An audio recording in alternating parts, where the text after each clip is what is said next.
আল্লাহ পাকের বান্দাগণ, আল্লাহ রাব্বুল আলামিন আমাদেরকে অসংখ্য নিয়ামত দান করেছেন, অনেক অনুগ্রহ করেছেন, দয়া করেছেন।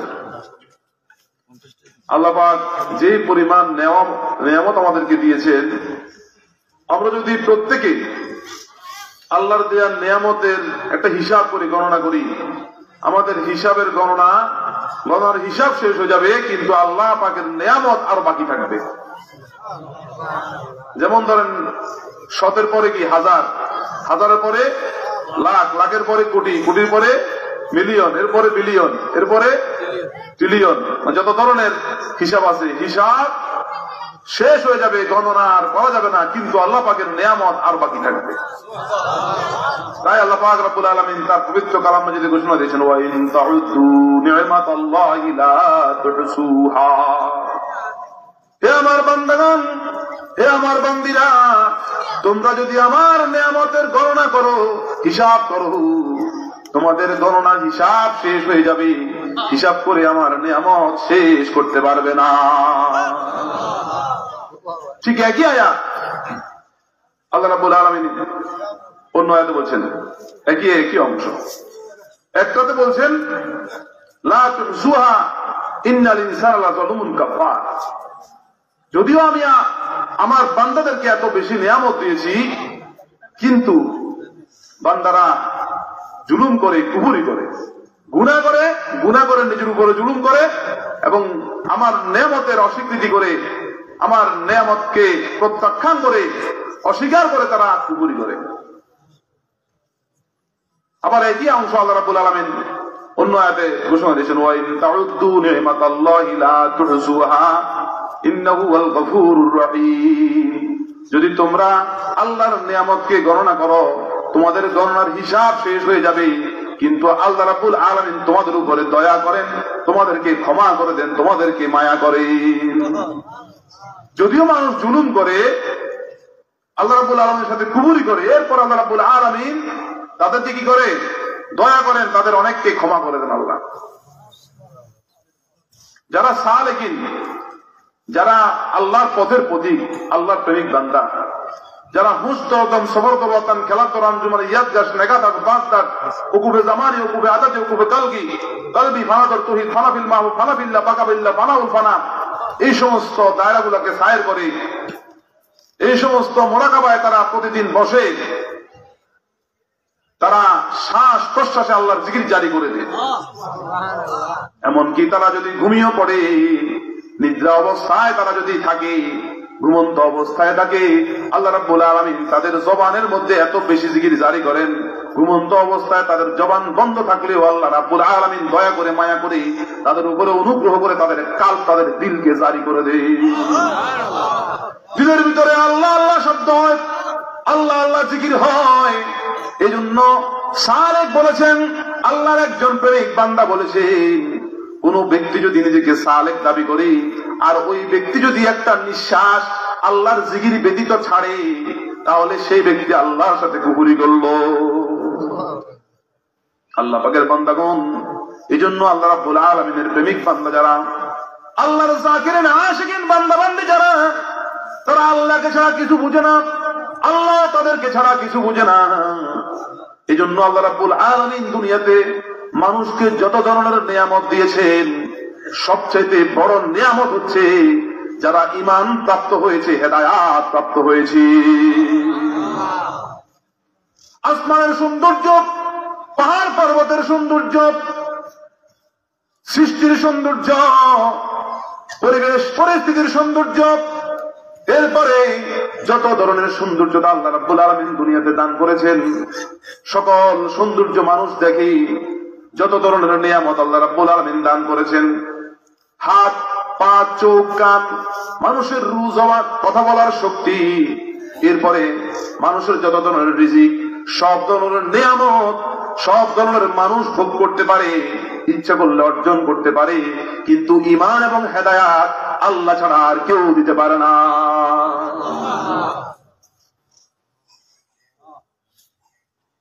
এমনকি নবী মুহাম্মদুর রাসূলুল্লাহ সাল্লাল্লাহু আলাইহি ওয়াসাল্লামের হাতেও চাবিকাঠি, হেদায়েতের চাবিকাঠি নাই।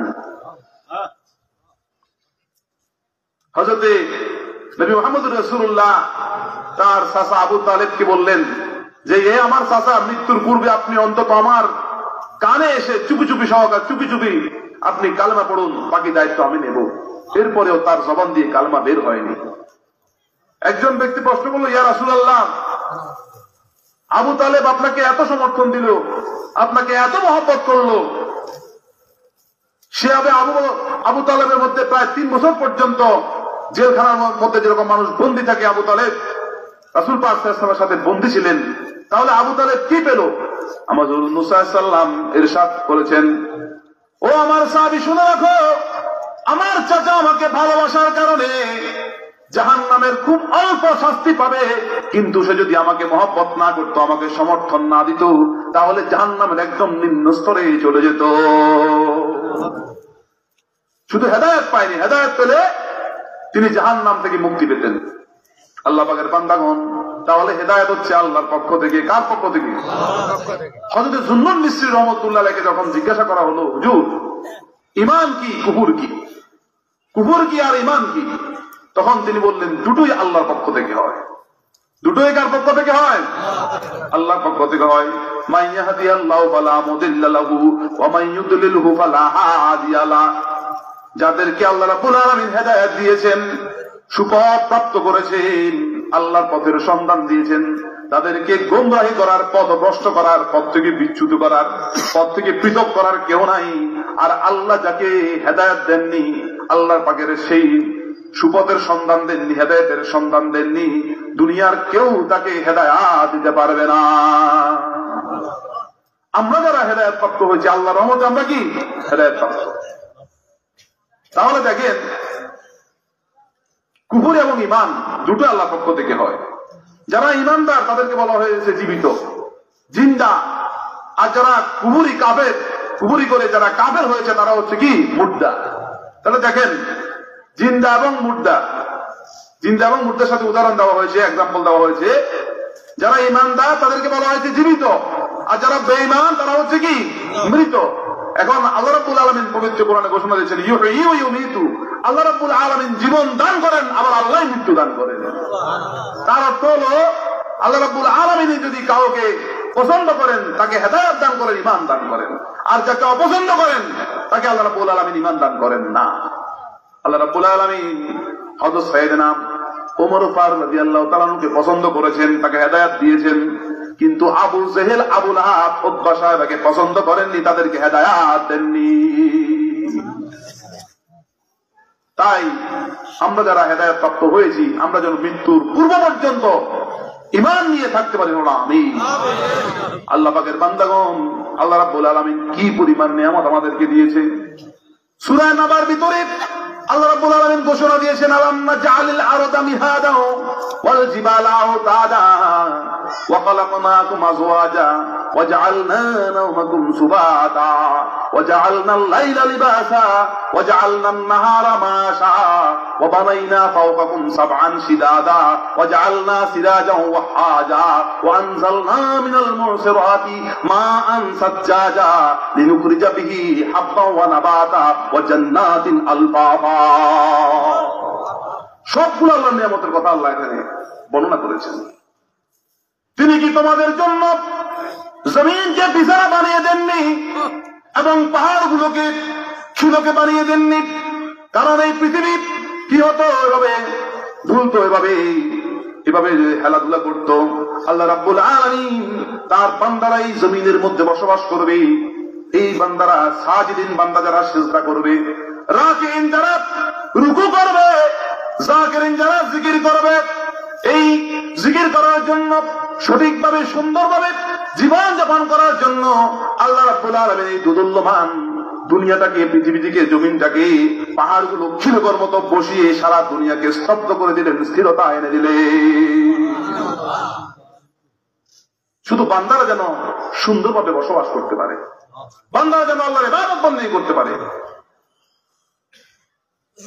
وجعلنا نومكم سباتا وخلقناكم أزواجا وجعلنا نومكم سباتا। তিনি তোমাদেরকে জোড়ায় জোড়ায় সৃষ্টি করেছে। জোড়া জোড়ায় মানে পুরুষও সৃষ্টি করেছেন, আবার নারীও সৃষ্টি করেছেন, আর এই নারী পুরুষের মাধ্যমে আবার আমাদেরকে দুনিয়াতে পাঠানোর একটা মাধ্যম বানিয়ে দিয়েছেন। যেমন আমাদের মা বাপ যদি দুনিয়াতে না আসতো আমরা আসতে পারতাম, আমাদের দাদা দাদি যদি না আসতো আমাদের মা বাপ আসতে পারতো। এভাবে নারী পুরুষ সৃষ্টি করে আল্লাহ রাব্বুল আলামিন মানুষদেরকে দুনিয়াতে আসার একটা সুপথ খুলে দিলেন। এরপরে আল্লাহ রাব্বুল আলামিন বর্ণনা করতেছেন যে আমি তোমাদের জন্য ঘুমকে প্রশান্তি স্বরূপ বানিয়ে দিয়েছি।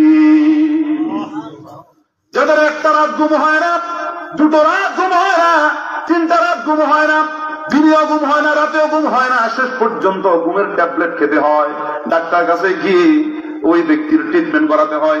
এমনকি অধিক পরিমাণে যদি কেউ ঘুম নষ্ট করে, দিনের পর দিন রাতের পর রাত যদি ঘুম নষ্ট করে, তার প্রেশার, উচ্চ রক্তচাপ বাড়তে বাড়তে শেষ পর্যন্ত তার ব্রেইনে সমস্যা দেখা দেয়।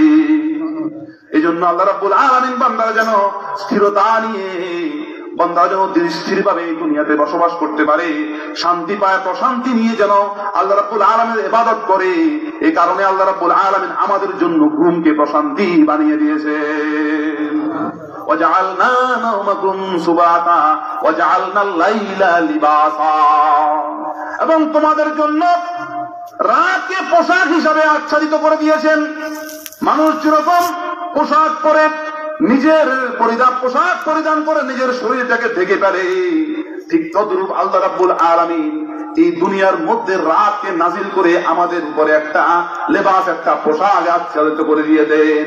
যেমনি ভাবে রাত বিদায়, দিন বিদায় হয়ে যায়, অর্থাৎ দিনের আলো বিদায় হয়ে যায়, রাতের অন্ধকার আমাদেরকে ঘিরে ফেলে, তখনই আল্লাহ রাব্বুল আলামিন আমাদেরকে ওই সময়টাকে বিশ্রামের উপযোগী করে দেয়। নাহার মাআশা, এবং আমি আল্লাহ তোমাদের জন্য দিনটাকে, ওই সূর্যের আলো ভরা দিনটাকে তোমাদের জন্য চলাফেরার উপযোগী করে দিয়েছি, যেন তোমরা এই দিনটাকে উপার্জন করতে পারো, রুজি করতে পারো। কেউ চাকরি করবে, চাকরির খাতিরে সে চাকরির স্থলে চলে যাবে, এভাবে কেউ যে ব্যবসা করবে, ব্যবসার খাতিরে সে ব্যবসার স্থলে চলে যাবে। চাকরি, ব্যবসা এগুলো দিনের বেলায় করে, রাতের বেলায় করে। শিক্ষকতা বলেন, ডাক্তারি বলেন, এরপরে যাবতীয় যত ধরনের কাজকর্ম, পরিশ্রম, এগুলো মানুষ দিনের বেলায় করে, আর বিশ্রাম নেই শান্তি পাওয়ার জন্য রাতের বেলায় আল্লাহ রাব্বুল আলামিন দিনটাকে কর্মস্থলের একটা উপযোগী সময় বানিয়ে দিয়েছে, যেন মানুষ উপার্জন করতে পারে।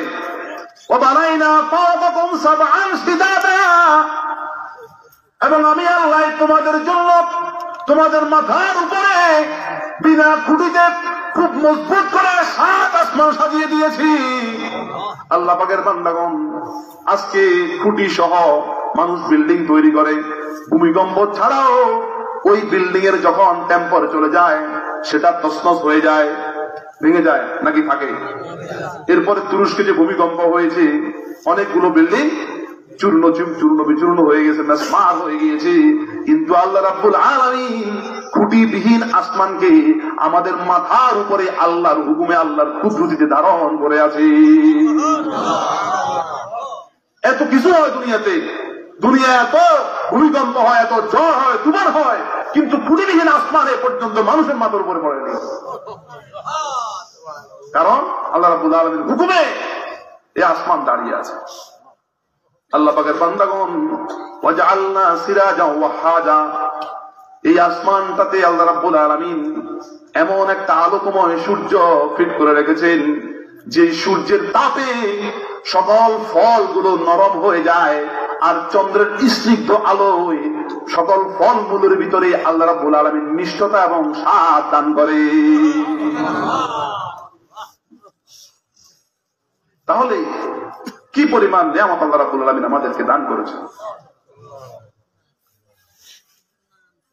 ওয়ানজালনা মিনাল মুসিরাতি মান সাজ্জাজা, আমি আল্লাহ তোমাদের জন্য ওই মেঘমালা থেকে, বাষ্প থেকে মুষলধারে বৃষ্টি নাযিল করি।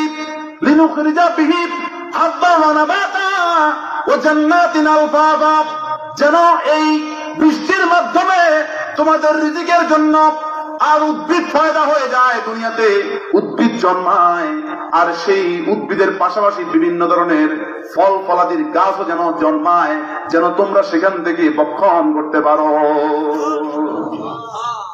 রিজিক হিসাবে।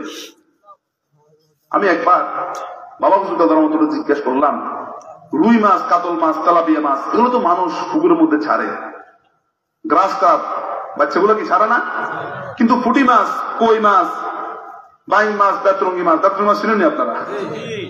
এরপরে যে আরো অনেক ধরনের মাছ আছে না, হ্যাঁ, ছোট ছোট খইয়া মাছ, এগুলো তো মানুষ ছাড়ে না। বাবা হুজুরকে জিজ্ঞেস করেছি, দেখেন আল্লাহ বলি যে আল্লাহ রাব্বুল আলামিন হযরত খিজির আলাইহিস সালামকে ইলমে লদুন দান করেছেন, সেই ইলমে লদুনের ভান্ডার থেকে, সেই ইলমে লদুনের খাজিনা থেকে আল্লাহ রাব্বুল আলামিন তার উম্মতে মুহাম্মাদের অসংখ্য ওলিদেরকে সেই ইলমে লদুন দান করেছেন। তখন বাবা হুজুর রহমাতুল্লাহকে আমি বললাম, এগুলো তো চাষ হয় না বাবা, এগুলো কোত্থেকে আসে?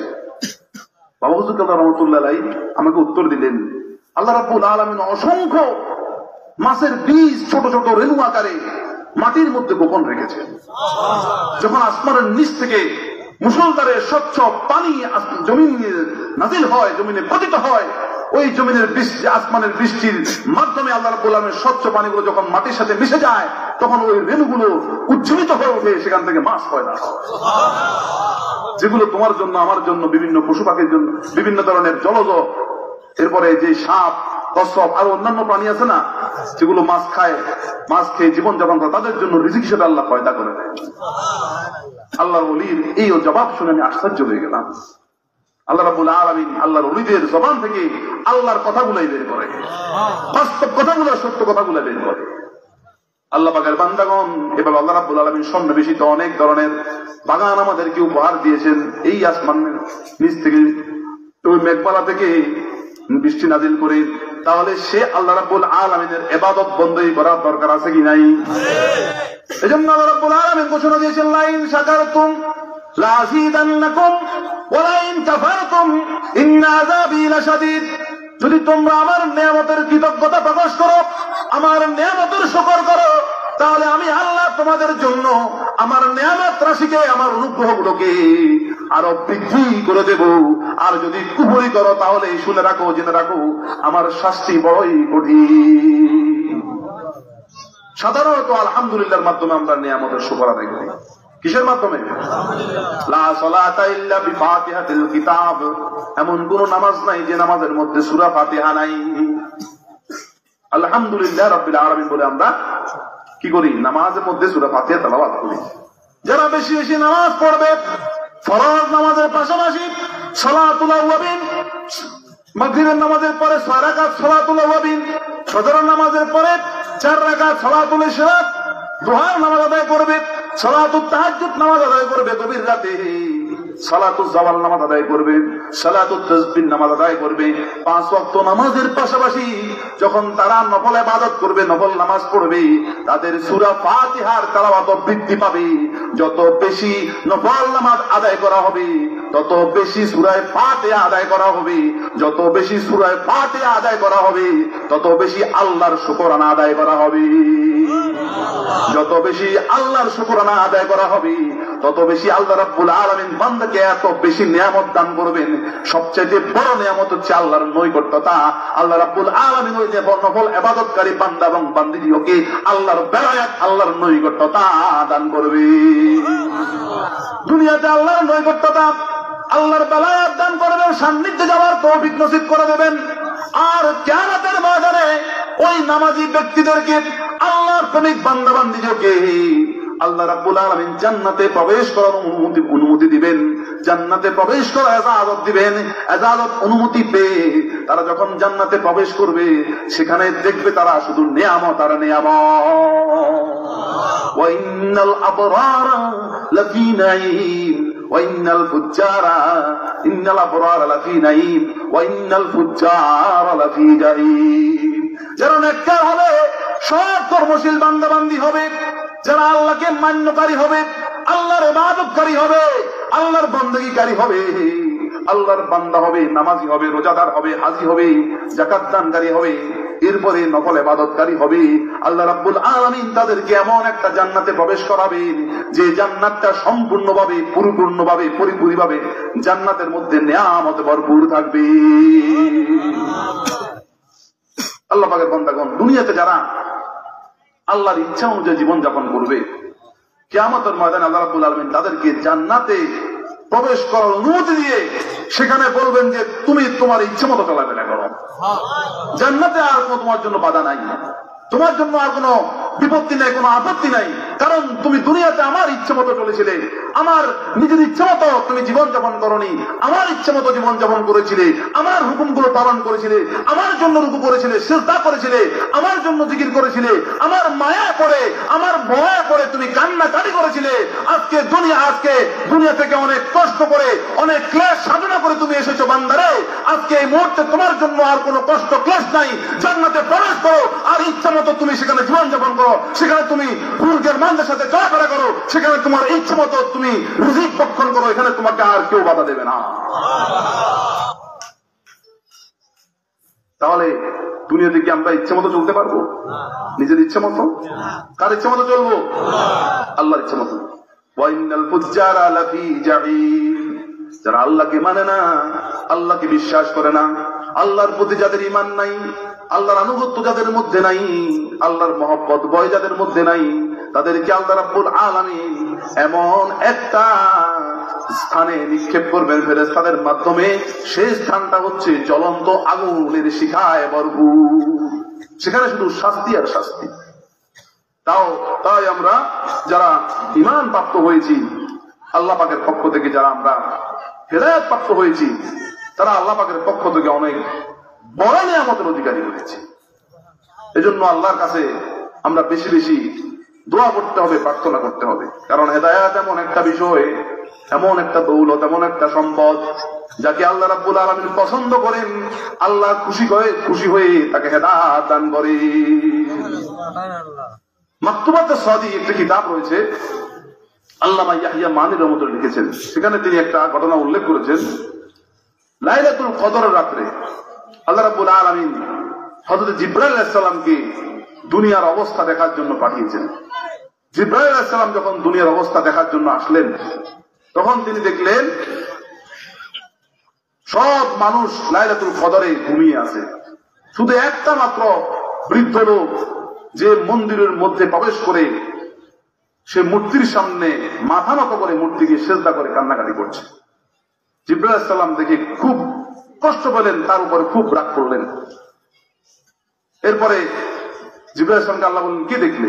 জিবরাইল আলাইহিস সালাম বলল, আল্লাহ, দুনিয়া সায়ের করলাম, ভ্রমণ করলাম, সব মানুষ ঘুমিয়ে আছে, শুধু একটা মাত্র মানুষ মন্দিরে গিয়ে মূর্তির সামনে মাথা নত করে কান্নাকাটি করছে। আমার রাগ হয়েছে, তার উপর আমি রাগান্বিত হলাম, যেন আপনি আমাকে হুকুম করেন না, নাহলে আমি তাকে আমার এই সহসটনা দিয়ে তাকে হত্যা করে ফেলতাম বা তাকে দুনিয়া থেকে বিদায় করে দিতাম।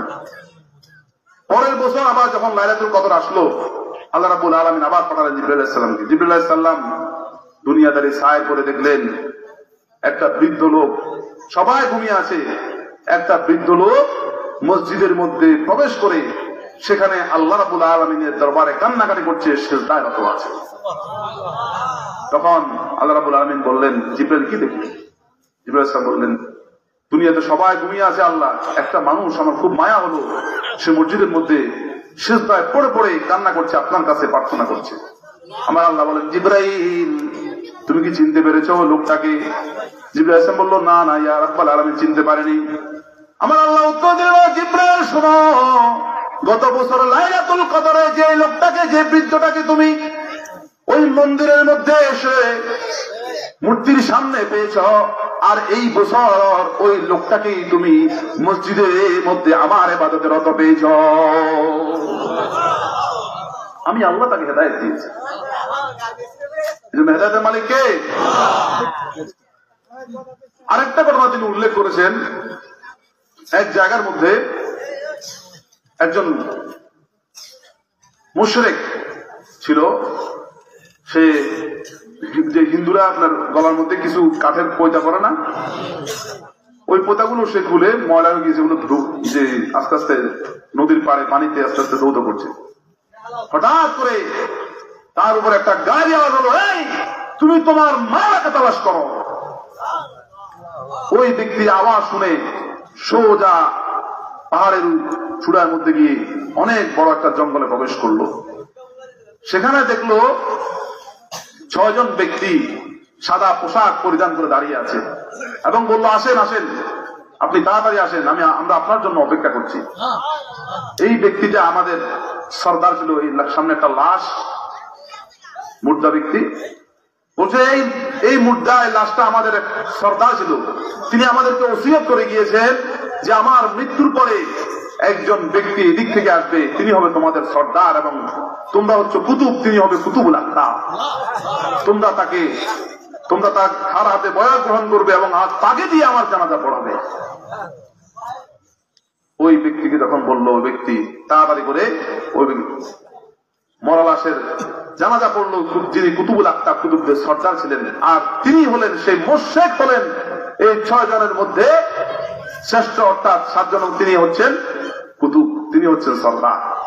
তাহলে দেখেন আল্লাহ রাব্বুল আলামিন কাকে কখন কিভাবে কবুল করলেন।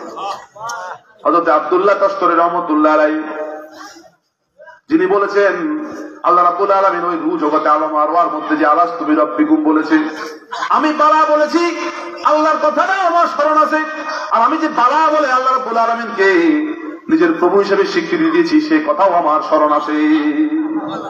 মায়ের পেটের মধ্যে যখন আল্লাহ আমাকে সৃষ্টি করেছেন, সেই সৃষ্টির কথাটা আমার খেয়াল আছে, এখনো স্মরণ আছে। মায়ের পেটের মধ্যে ঘটনা আমার স্মরণ আছে। আর সে আব্দুল্লাহ তশতরি যখন মৃত্যু সজ্জায়, তখন তার শিয়রে, তার আশেপাশে তার মুরিদদের মধ্যে প্রায় 400 বিজ্ঞ আলেম ছিল।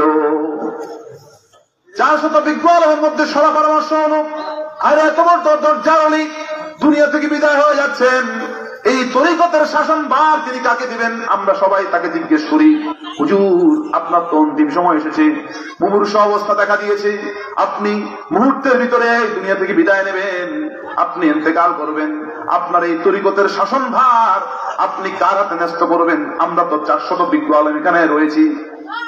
আব্দুল্লাহ তশতরি রহমাতুল্লাহ আলাইহি তাদেরকে বললেন, আমার বাড়ির পাশে সাদেদের যে আগুনের পূজা করে তাকে তোমরা ডেকে আনো। সবাই বলল, হুজুর আপনি কোন পাগল হয়ে গিয়েছেন? এবং আলেম ওলামারা এই 400 বিজ্ঞ আলেম তারা সবাই পরামর্শ করলো, আরে মানুষের শেষকালে যেরকম মানুষের পাগলা অবস্থা দেখা দেয়, পাগলামি দেখা দেয়, হুজুরও মনে রকম দেখা দিয়েছে, হুজুরকে আবার জিজ্ঞাসা করো। আবার জিজ্ঞাসা করলেন, হুজুর আবারও বললেন, আমার বাড়ির পাশে সাদেদের আগুনের পূজা করে তাকে ডেকে আনো। দ্বিতীয়বার যখন জিজ্ঞাসা করলেন, হুজুর খুব জজবা হালতে অত্যন্ত রাগের সুরে বললেন, আমি যা বলছি তাই করো, তারপরে তাকে ডেকে আনো। সাদেদের যখন শুনলো হুজুর ডাকছে, সাদেদের বাড়ি থেকে আসলো, গলার মধ্যে কাঠের বইটা, এরপরে মাথার মধ্যে আগুনের পুরস্তি নিয়ে মাথা গলার মধ্যে বইটা নিয়ে সে দাঁড়িয়ে আছে। আর হুজুর বললেন, আব্দুল্লাহ তশতরি রহমাতুল্লাহ বললেন, এই সাদেদের, আমি বহু আগেই দেখেছি তোমার নসিবে আল্লাহ রাব্বুল আলামিন হেদায়েত লিখে রয়েছে। হেদায়েত লিখেছেন, শুধু তাই নয়, তোমাকে আল্লাহ রাব্বুল আলামিন বারাত দান করবেন। এ সাদেদের, আমার মৃত্যুর 3 দিন পরে তুমি মানুষদেরকে ওয়াজ শোনাবে এবং সবাইকে আল্লাহ রাব্বুল আলামিনের ইশকের কথা শোনাবে। হুজুর যখন দুনিয়া থেকে বিদায় নিলেন, 3 দিন পরে সাদেদের পয়তা নিয়ে মাথার মধ্যে আগুনের পুরস্তি নিয়ে সবার সামনে দাঁড়ালো হাজার হাজার মানুষ। আজকে সাদেদের আগুনের পূজারী, ওই অগ্নি পূজারী মুশরিকরা আল্লাহর ওলির দায়িত্ব দিয়ে গেলেন, আল্লাহর ওলি এত বিশাল দায়িত্ব দিয়ে গেলেন, তরিকতের শাসনভার তার হাতে তুলে দিলেন। সাদেদের সবার সামনে দাঁড়িয়ে গেল, দাঁড়িয়ে সে বলল, ভাইরা তোমরা শুনে রাখো, আমি তেলাওয়াত করছি লা ইলাহা ইল্লাল্লাহু মুহাম্মাদুর রাসূলুল্লাহ। আল্লাহর ওয়াদানিয়তকে আমি স্বীকৃতি দিয়েছি, নবী মুহাম্মদুর রাসূলুল্লাহর রিসালাতকে স্বীকৃতি দিয়েছি, আমি ঈমান অনায়ন করেছি, আমার দিলের ভিতরে আমার জবানের মধ্যে ঈমানের জ্যোতি, ঈমানের আলো প্রবেশ করেছে, ঈমানের নূর প্রবেশ করেছে। লক্ষ লক্ষ কোটি কোটি মুহূর্তের শিরকি কুফরিকে এক মুহূর্তের ঈমান ধ্বংস করে দেয়। এক মুহূর্তের ঈমানের নূর, ঈমানের তাজাল্লি লক্ষ লক্ষ কোটি কোটি বছরের কুফরি শিরকের অন্ধকারাচ্ছন্নকে দূরে সরিয়ে দেয়। সাদেদের বলল, আমি ঈমান এনেছি, আল্লাহর উপর বিশ্বাস স্থাপন করেছি, নবী মুহাম্মদুর রাসূলুল্লাহকে রাসূল হিসেবে স্বীকৃতি দিয়েছি, এখন তোমরা কেউ আমাকে আর মুশরিক বলতে পারবে না, আমাকে মুমিন বলতে হবে। এই বলে তিনি তার যেই একটা এভাবে এই ছুরি দিয়ে বললেন, আমি জাহেরি ভাবে প্রকাশ্য ভাবে আমার গায়ের মধ্যে এই কাঠের পয়তাগুলো ছেড়ে ফেললাম, কেটে ফেললাম। তোমরা যদি আল্লাহর সাথে মিলিত হতে চাও, আল্লাহর সাথে বন্ধুত্ব করতে চাও, তোমাদের অন্তরের মধ্যে নাফসের যে পয়তা সেটাও কেটে ফেল। আমি তোমাদের সামনে আগুনের ফুরুস্তি খুলে ফেললাম, নবী মুহাম্মদুর রাসূলুল্লাহর সুন্নতি টুপি পরিধান করলাম, আজকে থেকে আমি আল্লাহর বান্দা, নবীর উম্মত। এই বলে তিনি এমন এক ইশকের বয়ান দিলেন, ইশকের বয়ান শুনে হাজার হাজার মানুষের মধ্যে কান্নার রোল পড়ে গেল। এই জন্য আল্লাহ রাব্বুল আলামিন যা ইচ্ছা তাই করেন, যাকে আল্লাহ রাব্বুল আলামিন কবুল করে নেন তাকে আর বিভ্রান্ত করার কেউ থাকে না। সে আল্লাহর দিকে রুজু হতে হবে। কার দিকে রুজু হতে হবে? আল্লাহর দিকে, আল্লাহ পাকের বান্দাগণ। এই জন্য আল্লাহ রাব্বুল আলামিনের উপরে তাওয়াক্কুল করে আমরা আল্লাহ পাকের রহমতের আশা করে নিজের জীবন যাপন করতে হবে। মা মিন দাব্বাতিন ফিল আরদি ইল্লা আলাল্লাহি রিজকুহা। জমিনের মধ্যে, এই দুনিয়ার মধ্যে এমন কোন পদার্থ নাই, এমন কোন প্রাণী নাই যাদের রিজিক আল্লাহ রাব্বুল আলামিন সময় মতো তাদের কাছে পৌঁছে দেন না। আমাদের সৃষ্টি করার পূর্বে আল্লাহ রাব্বুল আলামিন আমাদের রিজিক তৈরি করেছেন। আজকে রিজিকের জন্য, রুজির জন্য মানুষের ভিতরে হায় উদাস, মানুষের যে হায়াতের মধ্যে বরকত নাই। এক সময় মানুষ 100 বছর হায়াত পেয়েছিল, 1000 বছর হায়াত পেয়েছিল, তখন মানুষের সব কিছুর ভিতরে বরকত ছিল। কিন্তু এখন মানুষ অল্প হায়াত পাওয়ার পরেও মানুষের সব কিছু থেকে বরকত হারিয়ে গেছে। কারণ মানুষ হালালকে বাদ দিয়ে হারামের দিকে রুজু হচ্ছে, মানুষ ভুল পথে পা বাড়াচ্ছে, যার কারণে মানুষের সংসারের মধ্যে অশান্তি বেড়ে গেছে। রুজির মধ্যে আর বরকত হয় না, হায়াতের মধ্যে বরকত হয় না, শরীরের সুস্থতার ভিতরে বরকত নাই। যত ধরনের মানুষদেরকে ওয়াজ নসিহত করা হয়, মানুষ এ কান দিয়ে শুনে সে কান দিয়ে বের করে, অন্তরের মধ্যে ঢুকে না। কারণ অন্তর তো পাথর থেকে আরো কঠিন হয়ে গিয়েছে। গুনাহ করতে করতে, হারাম ভক্ষণ করতে করতে, সুদের লেনদেন করতে করতে, ঘুষের লেনদেন করতে করতে, বিভিন্ন ভাবে চুরি ডাকাতি রাহাজানি, বিভিন্ন ভাবে মানুষের সম্পদ লুণ্ঠন করতে করতে মানুষ এত বেশি জঘন্য হয়ে গিয়েছে। মানুষের সামনে ওয়াজ নসিহত করলে শুধু মানুষের যে চর্মের কান, চামড়ার কান দিয়ে শুনে, কিন্তু সেটা অন্তরের কান পর্যন্ত পৌঁছায় না। এজন্য আল্লাহ রাব্বুল আলামিন ঘোষণা দিয়েছেন, আহাল্লাল্লাহুল বাইআ ওয়া হারামার রিবা। আমি আল্লাহ ব্যবসা বাণিজ্যকে হালাল করেছি আর সুদকে করেছি হারাম। কিন্তু মানুষ দেখেন আজকে মুসলমানের ঘরে ঘরে অনেক ধরনের ধার্মিক পরিবার দেখা গেছে সুদের সাথে জড়িত হয়ে গিয়েছে। কত কঠিন একটা অবস্থার মধ্যে আমরা আছি জানেন। শহরে বন্দরে মানুষ সুদের লেনদেনটাকে কিছুই মনে করে না, মনে করে যে এটা ব্যবসা বাণিজ্যের মতো, লাভ বলে লাভ। নাউযুবিল্লাহ মিন জালিক। সুদের ব্যাপারে কঠিন হুঁশিয়ার দেওয়া হয়েছে।